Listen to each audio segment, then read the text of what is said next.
ಪೊಳ್ಳು ಭರವಸೆಗಳಿಗೆ ಸಾರ್ವಜನಿಕರು ಎಷ್ಟು ದಿನ ತಮ್ಮ ಜೀವವನ್ನೇ ಪಣಕ್ಕಿಡುತ್ತಾರೆ? ಗೃಹ ಸಚಿವ ಅಮಿತ್ ಶಾ ಅವರ 2021ರ ಈ ಭರವಸೆಯು ಇಂದು 2026ರಲ್ಲಿ ಅಸ್ಸಾಂನ ಮುಳುಗುತ್ತಿರುವ ವಾಸ್ತವದ ಬಗ್ಗೆ ಅತಿ ದೊಡ್ಡ ಪ್ರಶ್ನಾರ್ಥಕ ಚಿಹ್ನೆಯಾಗಿ ನಿಂತಿದೆ. ದಿನಾಂಕಗಳು ಬದಲಾಗಿವೆ, ಆದರೆ ಅಸ್ಸಾಂನ ನೋವು ಬದಲಾಗಿಲ್ಲ. ಪೊಳ್ಳು ಭರವಸೆಗಳಿಗೆ ಸಾರ್ವಜನಿಕರು ಎಷ್ಟು ದಿನ ತಮ್ಮ ಜೀವವನ್ನೇ ಪಣಕ್ಕಿಡುತ್ತಾರೆ?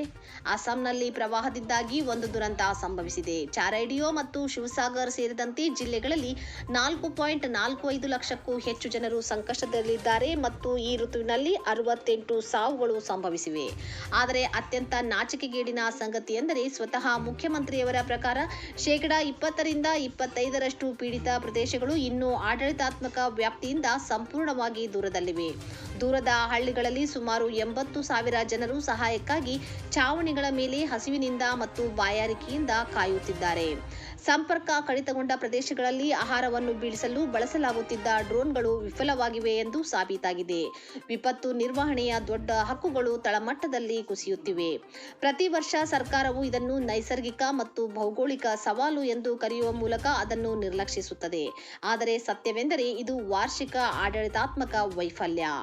ಫೆಬ್ರವರಿ 2026ರ ಚುನಾವಣಾ ರ್ಯಾಲಿಗಳಲ್ಲಿ ಈ ಭರವಸೆಯನ್ನು ಮುಂದಿನ 5 ವರ್ಷಗಳವರೆಗೆ ಮುಂದುವರಿಸಲಾಯಿತು. ಅಸ್ಸಾಂಗೆ ಇನ್ನು ಮುಂದೆ ದಿನಾಂಕದ ಮೇಲೆ ದಿನಾಂಕ ಚುನಾವಣಾ ಭಾಷಣಗಳ ಅಗತ್ಯವಿಲ್ಲ.